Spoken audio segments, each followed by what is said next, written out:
امتى البيزنس يحتاج الى الاس يو او تحسين محركات البحث؟ في الحقيقه مش كل مشروع بيكون الاس يو او تحسين محركات البحث هو القرار الصحيح فيه، وفي نفس الوقت في مشاريع اخرى الاس يو ممكن يتحول فيها الى اقوى اصل تسويقي في الشركه. السؤال هنا مش هل اعمل اس يو ولا لا، السؤال متى يكون الوقت المناسب او الفعال لعمل الاس يو. خلينا نفكك الفكره دي بهدوء ونشوف متى الاس يو ممكن يكون مجرد قناه تسويقيه الى جراث انجن للبيزنس. اولا، بعد مرحله البرودكت ماركت فيت. اول توقيت منطقي تبدا فيه الاس يو هو بعد مرحله البرودكت ماركت فيت، يعني لما يكون المنتج جرب، السوق اثبت انه محتاجه، بدات تفهم سلوك العميل، وفي نفس الوقت بدات تفهم ارقامك، الكوست بير اكوزيشن، عرفت السي بي ال، الكوست بير ليد، عرفت المارجنز بتاعتك، وساعتها تبدا تفكر في ان انت تبني اورجانيك جروث انجن حقيقي. بس قبل برودكت ماركت فيت الاس يو ممكن يساعدك فقط في نطاق محدود، يساعدك مثلا في تحليل الطلب، فهم السوق، معرفة الجابس في الماركت بين المنافسين وبعضهم. فالاس يو ممكن يعمل لك فقط ماركت اناليسيس او توتال ادريسبل ماركت، ممكن يعمل لك السام او السيرفبل ماركت وهكذا، لكن ما تبنيش جروث انجن او ما تبنيش اصل رقمي كبير، فقط ما يساعدك لان انت تعدي مرحله البرودكت ماركت فيت. ثانيا، لما يكون الموديل قابل للتوسع. الاس يو بيحب التوسع. يعني ايه؟ يعني يكون البيزنس موديل عندك سكيلبل، نقدر بالانفراستراكشر الموجوده حاليا نقدر نستخدمها على اضافه اجزاء اخرى من الماركت. على سبيل المثال مثلا لو اي كوميرس ستور، فالاي كوميرس ستور ده يكون قابل ان هو يقدر يضيف كاتيجوريز جديده، منتجات جديده، مش بس مجرد كم منتج وخلاص، لا، يكون قابل للتوسع بحيث ان انت تقدر تستغل الانفراستراكشر اللي الاس اي عملها في اضافه كاتيجوريز وسب كاتيجوريز وصفحات لكل انتنس وهكذا. بس الفكره ان في البايب لاين عندك تقدر كل شويه تضيف ماركت جديده او سكشن جديد من الماركت او نيتش جديده بالاستفاده من الانفرا الموجوده بالفعل. وكل ده برضو بيسمح لك ان انت تناور في السيرش انجن، يعني ممكن تبدا بالانسيرفد ماركت، ممكن تبدا باللونج تيل، وهكذا تقدر تتوسع طول الوقت. ثالث حاجه، الصناعات اللي يكون الاس يو هو جزء من الهيكل البنيوي بتاعها. من الاخر الصناعات اللي فيها باترن واضح للديماند وفاريبلز واضحه تقدر تعممها. وهنا بيظهر البروجراماتيك اس اي. البيزنس اللي بيكون البروجراماتيك اس يو جزء من هيكله البنيوي، لانه بيقدر يعمل ماتشنج انجن. على سبيل المثال لو عندك مثلا ساس بيخدم اكثر من احتياج وبيخدم اكثر من سيجمنت، او البلاتفورمز القائمه على اليوزر ماتشنج بغض النظر عن المجال سواء كان بي تو سي او بي تو بي او كلاهما، وكذلك الماركت بليسز اللي مثلا بتضم من 200 ل 300 منتج فما فوق. وهنا بيظهر شيء اسمه البروجراماتيك اسيو، سواء كان اديتوريال يعني قائم على المحتوى، انجكشن لصفحات قائمه على المحتوى، او بروجراماتيك توتالي بروجراماتيك اللي هو ماس جنريشن اوف داتا بيزد على الداتا بيز بتاعتك، ماس جنريشن اوف بيجز بيزد على الداتا بيز بتاعتك. لكن الموضوع ده كبير شويه، ممكن نفرد له حلقه مستقله ان شاء الله. الفكره هي بتقوم ان انت بتبني نظام صفحات مبني على طلب حقيقي في السوق، يعني يكون عندك داتا بيز، عندك تكنيكال اس يو انفراستراكشر واضحه، عندك انتنت باترن واضح، عندك فاريبل ستراكشر واضحه، بناء عليها بتقدر تعمم الداتا ستراكشر دي على اكتر من ماركت، ما بتحتاجش انت كل شويه تعمل تكنيكال انفراستراكشر جديده. رابع حاجه، لما يكون هدفك من البيزنس ان انت تاخد ماركت شير من الماركت مش بس مجرد تشغيل بسيط، فلو هدفك التوسع، بناء براند، اخذ ماركت شير، وانك تصبح واحد من البيج بلايرز، فهنا الموضوع مختلف. هنا لازم تبني رؤيه واضحه للسوق على توتال ادريسبل ماركت وسام وصام اللي اتكلمنا فيها فوق، وبناء عليها تعرف حجم الفرصه، اين تدخل السوق، ايه الجابس اللي هتدخل منها. الاس يو هنا بيصبح اداه استحواذ تدريجي على الطلب، وبناء عليه الاس يو بيبقى جراث انجن طويل الامد. خامس حاجة، لما تكون تكلفة الإعلانات مرتفعة جدا خاصة في أسواق ممكن تكون متقلبة والمزايدة فيها شرسة، هنا تبدأ التفكير في الأسيو بشكل صحيح.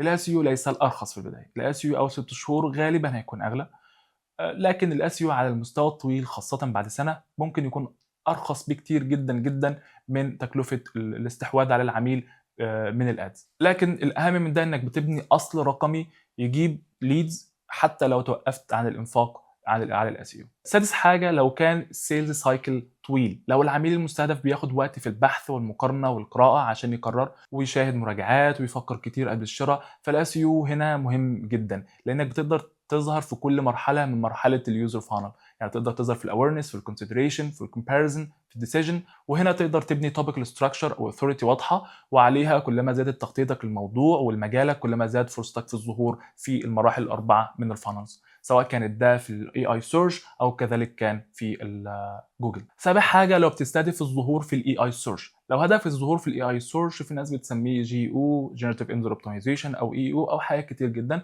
لو هدفك عامه الظهور في الاي اي سيرش، فانت هنا الافضل الاهتمام جدا بالاس يو، لان الجي او هو جزء من الاس يو مش شيء منفصل عنه. وبالتالي لو انت بتبني جراث انجن، فالاس يو الحقيقي بيكون قايم على فهم السوق، قايم على فهم المنافسه، وعامل ستراكشر واضحه للموقع، باني انفورميشن اركتكتشر واضح للموقع. فانت في الغالب هنا بتخدم الظهور في الاي سيرش، وكذلك تخدم الظهور في جوجل. وعملنا على الموضوع ده قبل كده فيديوهات مستقله ممكن تقدر تشوفها بشكل اعمق. تامن حاجه، لما يكون في طلب مستمر مش مجرد موسم او غيره. الاس يو بيعتمد على اللونج تيرم، بالتالي لو انت تستهدف ترند مؤقت، حدث موسمي، موجه مؤقته، اي حاجه ممكن بتروح وتيجي مش دايما موجوده، فالاس يو مش افضل خيار ليك. طبعا في استثناءات وفي طرق هاكس ممكن نلجا ليها، لكن دي القاعده الاساسيه، لان الاس يو بيبني اصل طويل الامد. مثال، ما ينفعش تبني عماره كبيره علشان عندك مثلا مؤتمر هيستمر كام يوم، لكن ينفع تبني عماره كبيره علشان تعمل فيه مول تجاري كبير لعقود، مش بس يومين والسلام. فلو الطلب مؤقت خليك في الادز او غيرها من طرق التسويق المناسبه، لكن الاس يو مش هيكون هو افضل طريقه للتسويق في حالتك الحاليه. النقطه الاخيره ان تكون مستعد للكوميتمنت. الاس يو مش مجرد فانل خفيفه لطيفه، الاس يو محتاج فعلا صبر، محتاج التزام، وان انت تستثمر فيه على اللونج تيرم. الاستثمار في الغالب بياخد من عدة شهور إلى سنة مينيمم، مفيش قبل كده، وما انصحكش تستثمر أقل من كده. لكن برضو مش انتظار وخلاص وحجة البليد، وإنما في بروجكشن واضح، وفي خطة واضحة، وفي فيزز واضحة بتمشوا عليها، وفي كي بي ايز بتحدد كل فيز المفروض ننتظر منها ايه. وطبعا في iterations وتحسين مستمر، خاصة ان المجال دلوقتي بقى فيه متغيرات كتيرة جدا، وده بيحتاج مانوفرز وتعديلات من وقت للآخر، وبناء عليه الافضل ان انت يكون استثمارك طويل الاجل، خاصه مع الاي اي مودلز اللي كل شويه بتطلع بحاجه جديده، واللي هو جزء من التارجتنج بتاع الاس يو. فاللي بينجح في الاس يو والاي اي سيرش غالبا مش الاذكى، وانما الاكثر صبرا والاكثر التزاما بالتنفيذ وبالاستراتيجيه اللي هو حاططها من البدايه. الخلاصه، الاس يو بيتحول الى جراث انجن حقيقي لما بيكون عندك برودكت ماركت فيت واضح، بيكون عندك بزنس موديل قابل للتوسع، عندك طلب حقيقي مستمر في السوق، عندك رغبه في اخذ ماركت شير مش بس مجرد تشغيل بسيط، وانك تصبح one of the big players في المجال، ان يكون البيزنس بتاعك من الاندستريز اللي بيكون الاسيو هو من هيكلها البنيوي، زي ما قلنا قبل كده، وزي ما هنفصل في فيديوهات تانية ان شاء الله، ان يكون عندك الاستعداد، وده اهم نقطه، الاستعداد للالتزام الى لونج تيرم بناء على كي بي ايز وفيزز محدده. في هذه الحاله الاس يو بيصبح مش مجرد فانل، بل جراث انجن تراكمي يستحوذ على الطلب بالتدريج. جراث انجن يبني اورجانيك فيزيبيليتي كبيره، سواء كانت في محركات البحث التقليديه زي جوجل وبينج وغيرهم، او في الاي اي سيرش زي تشات جي بي تي وبربلكسيتي وغيرهم،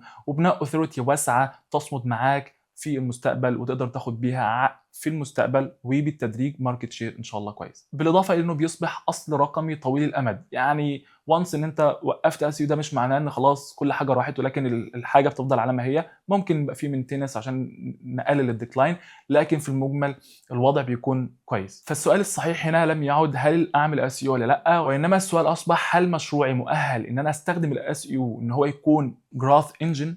لو الإجابة نعم، فأنت غالبا أمام واحد من أقوى الأصول التسويقية اللي ممكن تبنيها على المدى الطويل. لو الإجابة لا، ممكن تنتظر، تمانوفر، تعدل، تيتريت لحد ما توصل للبيزنس موديل المناسب اللي يسمح لاستخدام الاسيو. عامة ده كان فيديو النهارده، لو عندك اي اسئله او اعتراض حتى على اللي قلناه في الفيديو ممكن تقول لنا في التعليقات، وان شاء الله نناقشه سواء في التعليقات او في فيديو جديد.